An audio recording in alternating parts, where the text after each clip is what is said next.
Chers abonnés, bonsoir.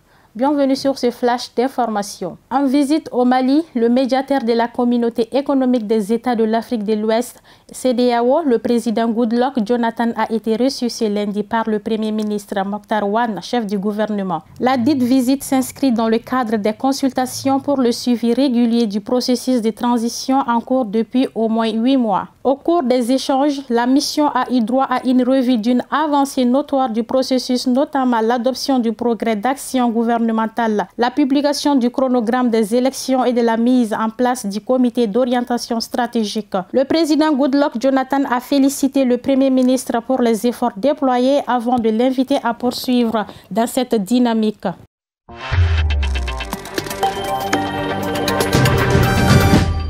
Une centaine de personnes, dont 18 femmes et 53 enfants, ont trouvé refuge ce mercredi à Bamako. Installées à la Cité des Enfants, elles ont fui leur village de la région des Cailles sous la pression des autorités coutumières après avoir refusé leur statut d'esclave, dicté par la tradition.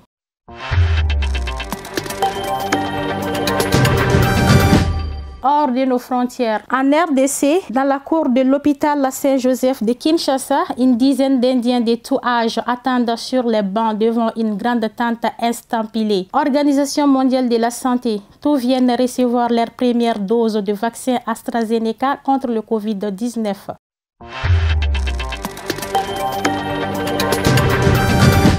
Hors du continent, la loi Taubira a 20 ans ce lundi 10 mai 2021. Unique en son genre à l'époque de son adoption en 2021, elle est la première à reconnaître l'esclavage et la traite comme crime contre l'humanité. Sa promulgation bouleverse la politique mémorielle de la France et davantage les Nations Unies reconnaissent elles aussi l'esclavage comme crime contre l'humanité en 2021, suivi par le Parlement européen en 2020.